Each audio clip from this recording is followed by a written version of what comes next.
प्यारे बच्चों, आज मैं आपको पढ़ाने जा रही हूँ कक्षा 10 संस्कृत विनोदिनी का प्रथम पाठ सत्संगति ही। तो सत्संगति आप लोगों ने इस शब्द को सुना तो होगा। तो सत्संगति का अर्थ होता है सज्जनों की संगति। संगति अर्थात साथ। तो सत्संगति का प्रभाव बड़ा चमत्कारिक होता है। सत्संगति से दुर्जन सज्जन हो जाते हैं, जड़ अथवा मूर्ख विद्वान बन जाते हैं तथा नास्तिक आस्तिक बन जाते हैं।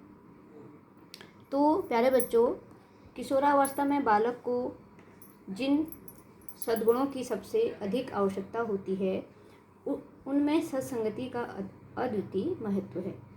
तो सत्संगति ही भावी जीवन की दिशा निर्धारित करती है।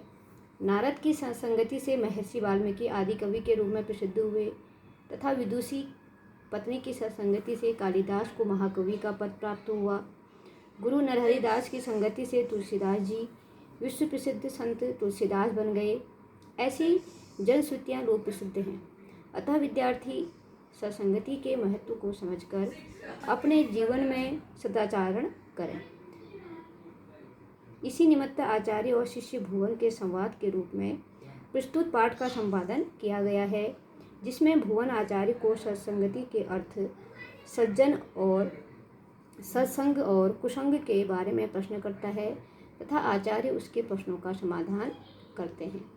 तो ऐसे बहुत से उदाहरण हैं प्यारे बच्चों, जिससे आप लोग एक सीख ले सकते हैं, एक आदर्श उनको अपना बना सकते हैं कि जो सत्संगति से महान व्यक्ति बन गए। तो ऐसे बहुत से उदाहरण हैं जो अभी मैंने आपको बताए। इसके अतिरिक्त नारद की सत्संगति से डाकू रत्नाकर महर्षि बन गए। बुद्ध की सत्संगति से डाकू अंगुलीमाल भिक्षु, विदुषी पत्नी विद्योत्तमा का शांत पाकर मूर्ख व्यक्ति महाकवि कालिदास और कामी पुरुष संत तुलसीदास बन गए। तो इसलिए बालक के जीवन में इसका बहुत अधिक महत्व है, क्योंकि बचपन से विकसित हुए जो गुणदोष हैं ही व्यक्ति के जीवन को दिशा देते हैं।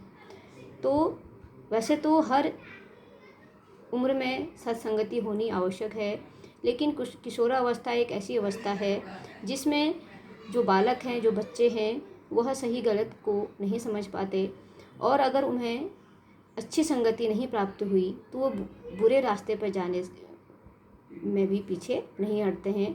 अर्थात उन्हें कोई सही गलत बताने वाला नहीं होगा तो सही गलत का उनके अंदर यह जानकारी नहीं होगी कि कौन सी बात अच्छी है, कौन सी बुरी है। तो अगर उनका साथ अच्छे लोगों का होगा तो अच्छी राह पर चलेंगे, अच्छे कार्य करेंगे। और अगर उनके जो साथ हैं, जो साथ वाले हैं, वो अच्छे नहीं हैं तो वह भी उन्हीं की तरह बुरे बनेंगे। तो यहाँ पर गुरु और शिष्य के आपसी वार्तालाप का जो वर्णन है वह इस पाठ में किया गया है। तो इसमें जो आचार्य हैं उनसे उनका शिष्य भुवन सत्संगति से संबंधित कुछ प्रश्न करता है और वह उनके प्रश्नों के उत्तर देते हैं। तो पहला है, भूनः आचार्यवर सत्संगति इति शब्दस्य कः अर्थ भवति। तो भुवन कह रहा है आचार्य श्रेष्ठ सत्संगति इस शब्द का अर्थ क्या होता है। ठीक है, फिर है आचार्य सज्जानाम संगति सत्संगति कथ्यते। सज्जनों की संगति ही सत्संगति कहलाती है। भुवनः आचार्यवर सज्जानाः के भवन्ति। भुवन फिर पुनः पूछता है आचार्य श्रेष्ठ सज्जन कौन होते हैं। के का अर्थ होता है कौन। आचार्यः ये जना सत्य भाषणं कुर्वन्ति येषां हृदयं निर्मलं भवति ये धर्मस्य आचरणं कुर्वन्ति ते एव सज्जना भवन्ति। तो आचार्यवर उसके प्रश्नों का उत्तर देते हुए कहते हैं कि ये लोग सत्य वचन बोलते हैं, ये और इनका हृदय पवित्र और साफ होता है, ये धर्म का आचरण करते हैं, व्यवहार करते हैं, वे ही सज्जन कहलाते हैं। ठीक है, फिर है अगला, आगे देखिए। आगे है फिर भुवनः सत्संगते जनेषु कीदृशः प्रभावः भवति। सत्संगति का लोगों पर कैसा प्रभाव पड़ता है। आचार्यः सत्संगे मानव जीवने परिवर्तनम आगच्छति। सत्संगति से मानव के जीवन में परिवर्तन आता है। सताम संगेन गुणानाम वर्धनम, सज्जनों के संग से हमारे अंदर गुणों की वृद्धि होती है।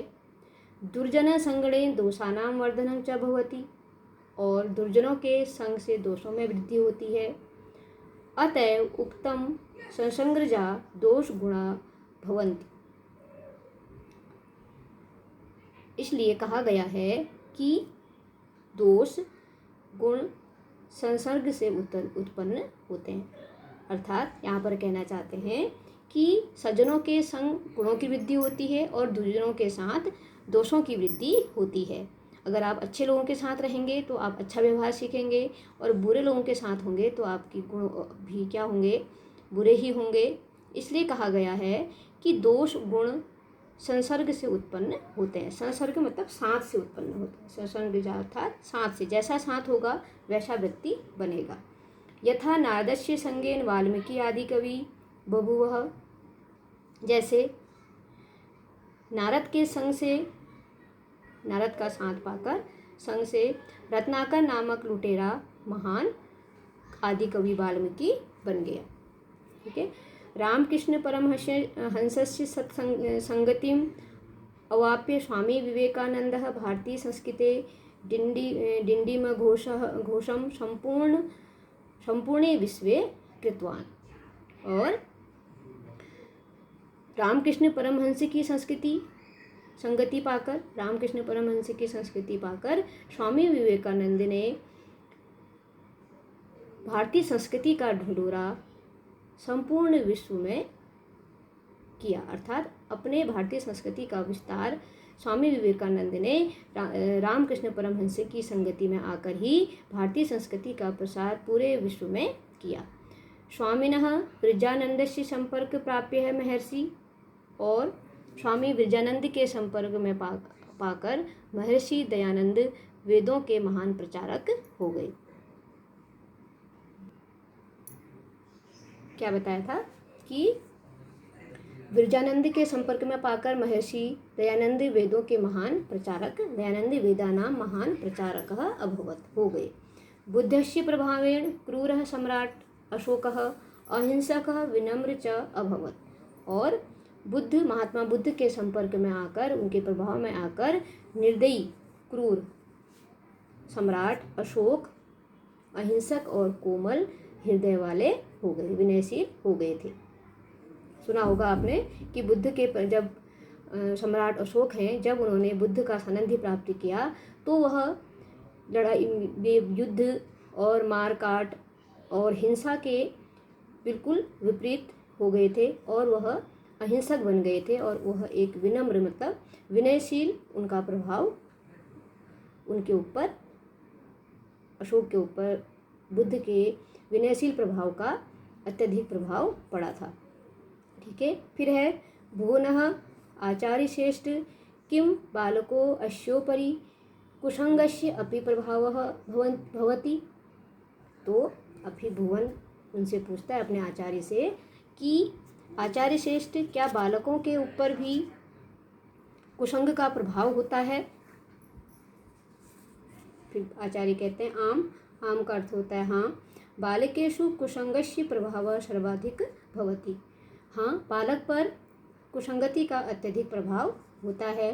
कुसंगस्य प्रभावेण बालकेषु असत्य भाषणम, अगर उनकी संगति बुरी है तो बालकों में निम्न प्रकार के जो बुरे उनके व्यवहार हैं, उनके अंदर इस सब चीज़ों की वृद्धि होने लगती है। जैसे असत्य भाषणम मतलब झूठ बोलना, चौरी भाव चोरी करना, समस्य दुरुपयोग समय का दुरुपयोग करना इत्यादि आदि, ऐसे इत्यादि बहु दोषा आगच्छन्ति आदि, इस प्रकार के अनेक दोष उनके अंदर आ जाते हैं। क्या क्या आते हैं? झूठ बोलना होता है, चोरी करना आता है उनको, समय का दुरुपयोग करते हैं।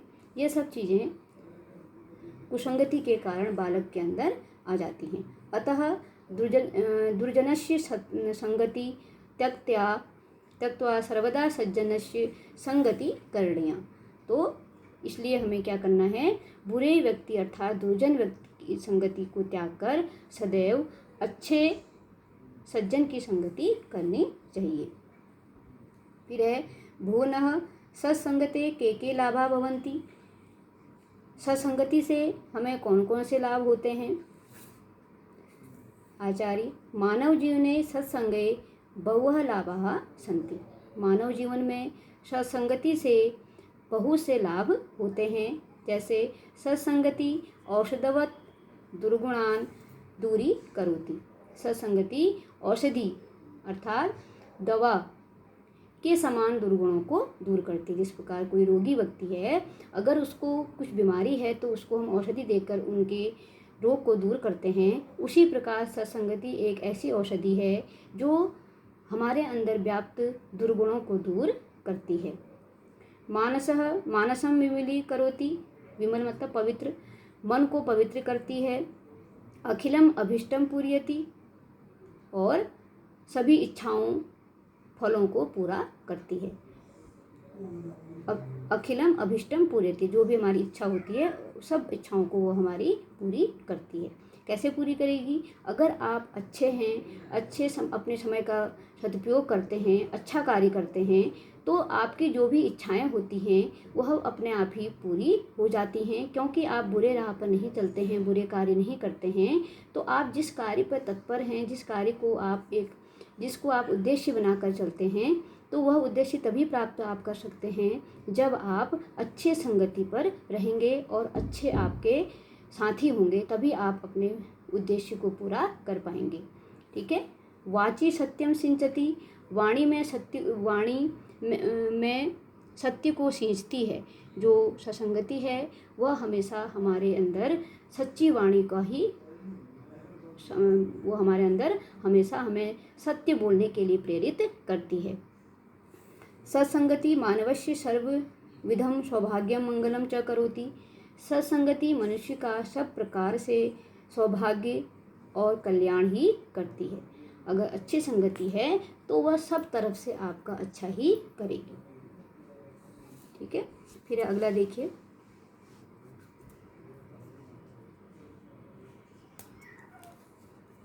अतः नीति सत के सत्संगते महत्वम वर्णयम भर्तृहरि कथयति। तो इसके बाद जो उनके आचार्य हैं भुवन के, वह नीति शतकम के एक जो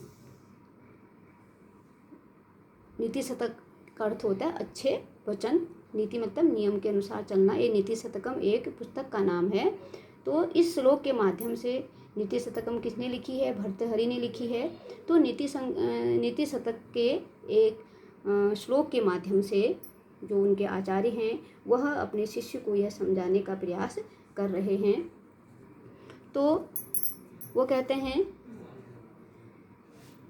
नीति शतकम में सत्संगति के महत्व का वर्णन करते हुए भर्तृहरि कहते हैं, क्या कहते हैं? जाड्यम धियो हरति सिंचति वाची सत्यम। तो वो क्या करती है? जाड्यम का अर्थ होता है जो जड़ प्रधान है, जो जड़ के समान है। तो सत्संगति बुद्धि की जड़ता, मूर्खता को हरती है। ठीक है। जो सत्संगति है वह जड़ बुद्धि मनुष्य को भी क्या कर लेती है? विद्वान बना देती है।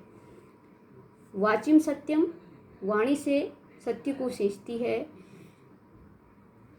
मानो उन्नतिम दिशितम पापा माम करोति, और सम्मान और उन्नति को विस्तृत करती है। और मान मतलब सम्मान, और उन्नति को विस्तृत, और जो मान उन्नति मतलब विकास। ठीक है। तो उनको वह क्या करती है? और अधिक विस्तृत अर्थात चारों तरफ फैलाती है। पापम पापमा करोति अर्थात पाप को दूर करती है। चेतम प्रसादयति, चित्त को प्रसन्न करती है। दिक्षु तनोति कीर्ति, और सभी दिशाओं में कीर्ति को फैलाती है। सत्संगति कथयम किम न करोति पुंसाम। तो कहो सत्संगति पुरुषों का क्या कार्य अर्थात पुरुषार्थ नहीं करती है। ऐसा कौन सा कार्य है जो सत्संगति नहीं करती है। क्या काम करती है?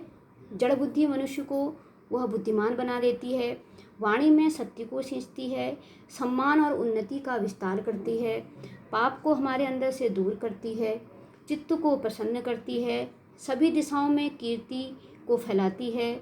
और ऐसा कौन सा कार्य है जो सत्संगति पुरुषों के लिए अर्थात मनुष्य के लिए नहीं करती है। ठीक है।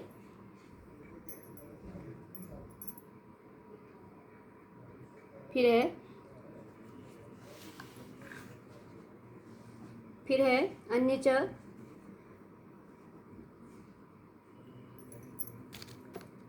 संताप्तायसी संस्थितस्य पयसो नामापि न गायते मुक्ता कारतया तदैव नलिनी पत्रस्थितं राजते स्वातो सागर सूक्ति कुक्षिपतितं तज्जायते मौक्तिकं प्रायणाधा मध्ये उत्तमो गुणा संसर्गतो देहिनाम।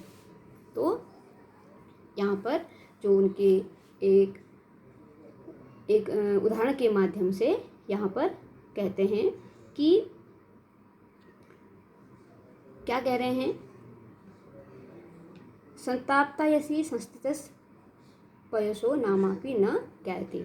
संताप्तायसी मतलब तपे हुए लोहे पर, संतप्त मतलब गर्म, लोहे पर, संस्थितम पयसे नामापि न ज्ञायते। पयस का अर्थ होता है पानी, जल। ठीक है। तो कहते हैं नामापि न गायते, नामापि मतलब नाम भी, गायते मतलब जाना जाता है। फिर है मुक्ता करता तदेव, मुक्ता कारतया अथवा मोती के समान आकार वाला, नलिनी पत्र स्थितम राजते, नलिनी पत्र में स्थितम मतलब कमलिनी के पत्ते पर स्थित, राजते का अर्थ होता है सुशोभित होता है। स्वातो सागर सुक्ति कुक्षिपतितम, इसका अर्थ होता है कि सागर की सीपी की कोप में गिरा हुआ। और तज्जायते, जायते का अर्थ होता है हो जाता है। मौक्तिकम अर्थात मोती, अधम मतलब नीच, संसर्ग मतलब संसर्ग में संपर्क में अर्थात संग साथ से। देही नाम का अर्थ होता है शरीरधारियों के। ठीक है। देही नाम है जो शरीर को धारण करता है। तो इसका अर्थ क्या है कि तपे हुए जो लोहा है, जो गर्म लोहे पर गिरा हुआ जल पूर्ण रूप से नष्ट हो जाता है। अगर क्या है, तवा गर्म है, अगर उसमें पानी की हम कुछ बूंदें डालते हैं तो वह कुछ ही क्षण में नष्ट हो जाता है।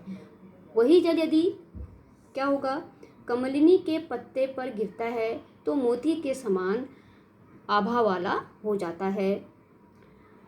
स्वाति नक्षत्र में वही जल जब सागर में स्थित सीपी के खुले हुए मुख में जाकर गिरता है तो वह मोती बन जाता है। इसी प्रकार जो मनुष्यों के जो अधम, मध्यम और उत्तम तीन भेद हैं, अर्थात जो तीन गुणों के आधार पर मनुष्यों को जो तीन भेदों में बांटा गया है, वे संसर्ग अर्थात संपर्क के संग में ही उत्पन्न होते हैं। तो इसका अर्थ यह है कि अधम, मध्यम और उत्तम लोगों के संपर्क से व्यक्ति में अधम, मध्यम और उत्तम गुणों का विकास होता है। जैसा आपका साथ होगा वैसा ही आपका व्यवहार होगा। ठीक है। तो इसका अर्थ है कि तपे हुए लोहे पर रखे हुए जल पर अगर हम कुछ बूंदें डालते हैं तो उसका पता नहीं चलता है। और वही जल अगर कमलिनी के पत्ते पर स्थित हुआ तो वही जल मोती के समान आकार में सुशोभित हो जाता है। स्वाति नक्षत्र में सागर में सीपी की कोप में गिरा हुआ वह मोती बन जाता है। और प्रायः प्राणियों के नीच, मध्यम, उत्तम गुण संपर्क से उत्पन्न होते हैं। तो इसमें ये कहना चाह रहे हैं आचार्य कि जैसा आपका साथ होगा वैसा ही आपका विकास भी होगा। तो इसलिए आपको अच्छी संगति रखनी है, अच्छा साथ रखना है। और अगर आपको अपना विकास करना है तो सत्संगति उसके लिए बहुत अधिक आवश्यक है। तो प्यारे बच्चों, आशा करती हूँ आपको इस पाठ का अर्थ समझ में आया होगा। तो अब मैं आपको अगले वीडियो में इसका जो अगला पार्ट है वह भी समझाऊंगी। तो आप लोग इसको अवश्य देखें और लाइक और सब्सक्राइब अवश्य कीजिए ताकि अगली वीडियो आपको आसानी से प्राप्त हो जाए।